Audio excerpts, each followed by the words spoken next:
The single event that kicked this whole thing off took place 2.5 years ago, and that was the huge Destination Star Trek London 2012 exhibition at the ExCeL Center, which is an enormous convention center. It's like Las Vegas. It's the London version of the Las Vegas one.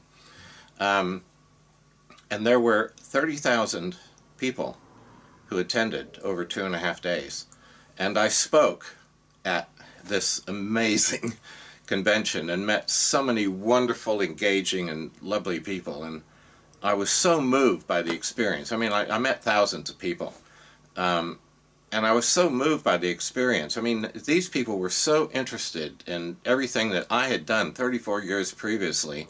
And many of them knew more about my participation in what I had to do with the Enterprise than I did. I mean, they brought up stuff I'd forgotten.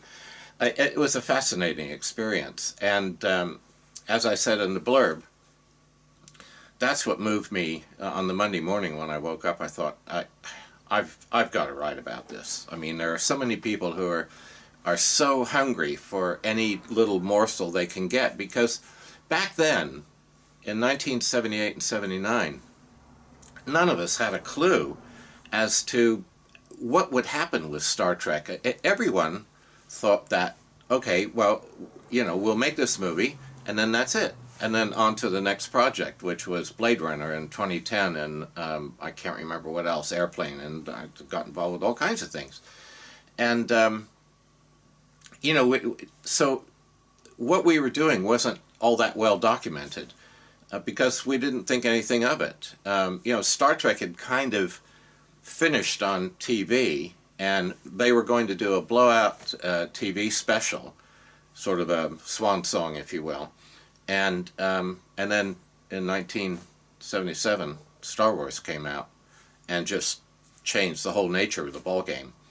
And Gene Roddenberry and the powers that be at Paramount kind of looked at each other and thought, wait a minute, we have a huge fan base. Star Wars had no fans. I mean, it was a brand new film, but it was a spectacular movie. And so they thought, let's make a movie. And so they did. And then that was going to be it. Made the movie, it was over, gone. And if somebody back then had said, by 2015, way out in the future, there are going to be 11 more movies. I mean, they'd have thought you were nuts, really, at that time. So what I'm saying is we didn't catalog what we were doing or log it very well at all. And so there's a lot of interest out there as to what really went on back then. So anyway, I thought, I better write about it, my part of it anyway, as much as I can contribute. And then as a result of the book, via Mark Stetson, who, if you buy the book, you'll read about him. Lovely, lovely man and a good friend. And I got back in touch with Richard Taylor and Jim Dow, and we hadn't seen each other since 1979. That was 34 years. And I'm living in Surrey in England at the moment. So I flew to LA to get together with them. And we all met up at Richard's watering hole, the Pacific Dining Car in Santa Monica. A very expensive watering hole. Woo! Very nice, but pricey. But anyway, they gave us a private room so I could do an interview with them. And I even then I hadn't grasped what might be happening, because I'd only just put out the book. And so I brought my little point-and-shoot Canon, beautiful camera, it takes fabulous pictures, and it does HD movies as well in this tiny little point-and-shoot. So I set that up on the table with those little collapsible, funny little tripod legs that you can bend. I mean, this is a real classy operation. And but anyway, so and the camera would only record 10 minutes at a time, and so we had to keep stopping, and we were drinking wine, and it was all getting a bit. But the interviews are actually quite good, and so then I did all that, and I put the interviews up on a private site, which you can see if you buy the book. And then and we had wondered what happened to our original Enterprise, and so I said I would do some digging around, and Paramount had auctioned off a bunch of models, including the Enterprise, back in 2006, and it was in severely damaged, compromised condition. It was really embarrassing. It should never be seen in public, and thankfully it never will be because it's in private hands, so that's fine. But the thing is, Star Trek has no Enterprise. I mean, it doesn't have its greatest symbol that every fan absolutely loves. Or at least that's what I got from, all the people who came up to me, and people who write to me, say, oh, it's, I'd love to see her again. So anyway, I kept in contact with Richard and Jim and flew out to LA again the following year in 2014. And Boyd Crompton of TrekWorks in San Antonio had called me up and said, Paul, why don't you guys build another one? I mean, you're the only people with the provenance to do it. You're still around and kicking. Thank you, Boyd. And why don't you build another one? So Boyd met me in L.A. He flew out to L.A. and he had never seen either the Pacific or Atlantic Ocean. So the first thing we did before we met up with Richard and Jim and Mark is I drove him out Sunset Boulevard all the way to the end, and we got out to the beach and parked the car, and I ordered Boyd to take off his shoes and socks and get out and get his feet wet in the Pacific Ocean, and which he did, and I took pictures of him for his wife and kids. Anyway, lovely guy, Boyd, and he's a prime mover in the sense that he came up with an idea that certainly didn't cross my mind or Richard's or Jim's. So Boyd interviewed us for a second lot of interviews, and so we've got over 5 hours of interviews that you can see if you get the book. And then I came back to England, and the thinking was, at the time, that Paul Allen had purchased the Enterprise because it was an anonymous buyer, and Christie's certainly keep that to themselves, and that seemed to be the established internet wisdom amongst the fans. Well, I got a real lesson there because the internet wisdom is not all it's cracked up to be. Anyway, I spent a lot of time trying to get through to Paul Allen, and of course he's got layers and layers and layers of people to keep him, because I'm sure he's got people wanting to get hold of him all the time for various things, and probably holding their hand out more than anything. But I wanted to find out who owned it, who owned the Enterprise, and because I thought, well, we'll give them first crack at it. We'll restore it. But if we do that, then it has to go into public hands. I mean, there's no point in restoring it for a private person.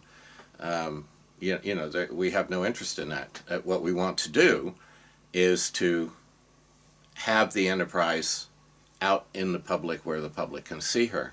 It's where she belongs. So anyway, it turned out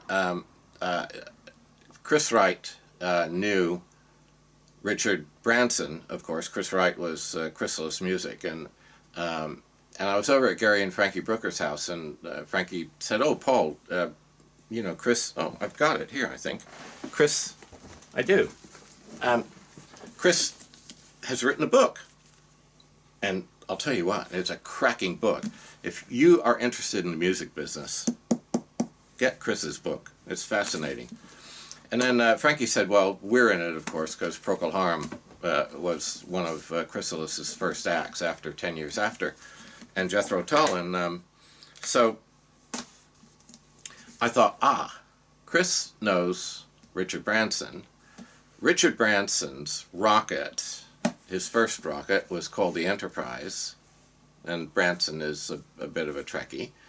And the guy who designed Branson's rocket, and this was stuff I was finding out, was a fellow named Burt Rutan, who had a company in Mojave in California called Applied Materials, I think, something like that, who developed Branson's rocket. And Burt was financed by Paul Allen. And I thought, oh, this is all too sweet, and Richard obviously knows Paul because of the connection with the guy who built his rocket. So, and Chris knew Richard. So I had a meeting with Chris, and Chris said, yeah, I'll get you Richard's details. And so I got hold of Richard and sent him an email, and boy, he sent one right back from his island and saying, well, it sounds fascinating. And then I heard nothing else from him, and then he had a test firing of the rocket, and I didn't hear back from him. So, but I found out then that Paul Allen didn't, in fact, have the Enterprise, and somebody else had it. Or we thought somebody else had it. Well, somebody else did have it, but the person we thought had it didn't have it. In fact, I now know who has it, and it's gone. So anyway, that's a long-winded way of saying that we're back to recreating the Enterprise. And so Jim and Richard and I knocked it around through emails, and I said, look, why, if we're going to do this again, let's make it 12 feet long, because the original we did was 8 feet long. And I said, we want to put it on display and take it all around the world, and I'll hopefully, have it feature in a series of films as well. And so let's make it, let's make a knockout original. I mean, it'll look like the Enterprise, but it'll be much finer and much more beautiful and much more detailed, and we can really get into the interior and through the windows and everything. So so they loved that idea, because now we're creating an original. We're not recreating something we had already done. We're actually creating a new thing. I mean, it'll be your familiar Enterprise, but it'll just look so much nicer and so much better. But it's going to cost an arm and a leg, and and a bunch of things, because we have to hire out a facility that's going to be secure, and we'll have to have 24-hour security on it, and a janitor, and pay bills, and we have to kit out a place with all the modern tools and materials, and they're expensive. And build a spray booth, and in California that's a tricky one because of the air controls and everything. So there's a ton of money that just goes into that. And then it's going to take us 16 months. It'll take 2 months to set up the shop, and then it's going to take us 16 months to build the Enterprise, and for me to paint it and to detail it and get it absolutely perfect. So it's a huge undertaking. So then I said, well, we need to, obviously we need to raise the money. And so Richard and Jim said, fine, go ahead, Paul. So here I am digging a hole for myself. And so I thought, okay, what's the best way to do this? And I needed working capital, because flying back and forth to LA, and all the time and effort and phone calls and running around I've done, I've spent all my savings, and I needed to generate some income.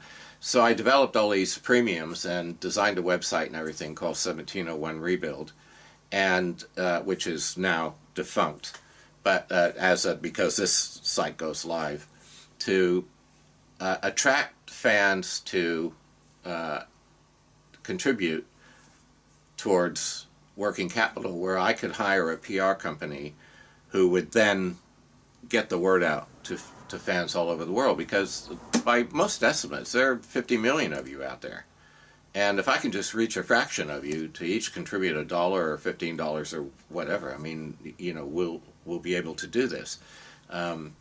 And I believe in obviously giving something back, and so if you'll look at all the premiums below, you'll see that, you know, for any contribution, you get a fair whack back, because that's only, you know, it's only right. And then you also have the satisfaction of knowing that you're helping us, and you become a member of the Hall of Fame, and there'll be all kinds of goodies that come along down the way for everyone who contributes. So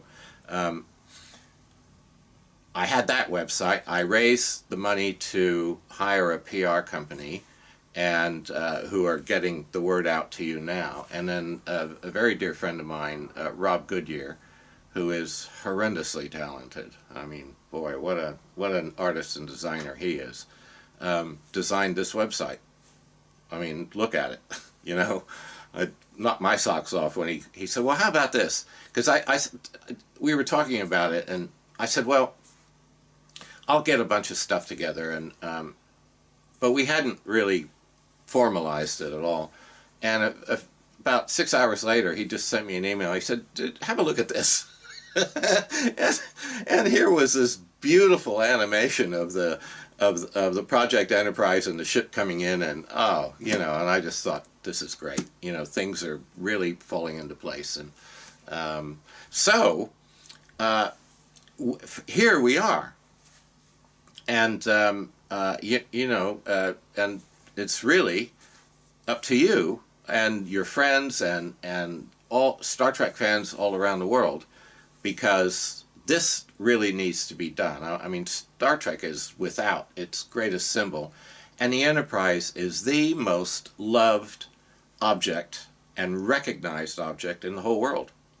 I mean, okay, the Mona Lisa is very recognized, so is the Tower of Pisa, but the Mona Lisa doesn't have a fan base of 50 million people, nor does the Tower of Pisa, or nor does anything else you can think of. The Statue of David, the Trevi Fountain, you know, I mean, the Enterprise is unique. And she's gone. And that's a travesty. I mean, it's just an absolute travesty. And so we want to do that. And you know what? And for us as well, it'll be a wonderful legacy. I mean, what more could we do, you know, the three of us, than to recreate this beautiful, beautiful spaceship for the world, for all the fans and for all the world. And out of modern materials that will last for centuries.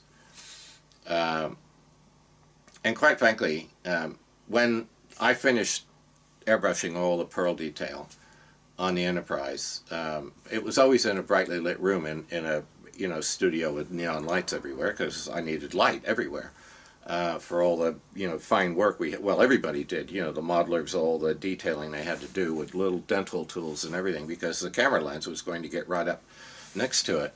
And the boys who, after I finished it, and they wheeled it into the shooting stage, and the lighting boys who were going to light it dramatically, and the shooting stage was black, everything, black velvet, black floor, black, you know, black everything. And they locked everyone out, including Doug Trumbull, the director. I mean, they locked everyone out for 3 days while they got the Enterprise all lit up in the dry dock. And then when they were all ready, they called us in, and we were all holding hands, and the lights were out and everything, and they turned on the lights, and I was gobsmacked. We all were. I mean, everybody just went, we couldn't believe it, how stunningly beautiful it was. But unfortunately, filming techniques at the time were relatively primitive compared to what you can do now. And we couldn't light the model brightly enough to get all the colors to pearlesce, and as the camera would travel over them, they would all change color. And I mean, the Enterprise looked like an opal. It was just so beautiful. I was really knocked out.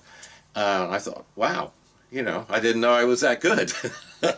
And so anyway, it looked spectacular, but and even though I've had hundreds and hundreds of fans and model makers write to me and say, you know, I just love the Enterprise and the way she looked on the screen and everything. I'm telling you, what you saw on the screen was 20 or 30% of what she looked like.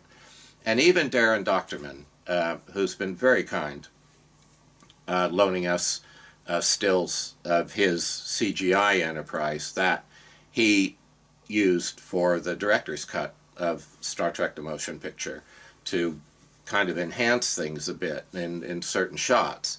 You know, he didn't have anything to go by because all he had to go by was what he could see on film, which wasn't much. But now, of course, she can be lit brightly. You'll be able to see all the beautiful, beautiful colors and detail. I mean, she will really knock your socks off. And we can isolate her from the background now using CGI, using computers, so we can get a nice, clean, what's called a matte, to drop in a background seamlessly, which we couldn't do before because that was all done using film techniques and white screen and green screen, and which is problematical at best. And in fact, you can see my hair is disappearing into the background. Okay, this is a primitive green screen setup. But so anyway, we have this opportunity. We have the skills, we have the desire, and all we need is the money. And as there are tens of millions of you out there, hopefully a fraction of you will contribute and you'll get something very nice back in return. So that's where we are. That's the history so far. And thank you very much. Bye-bye.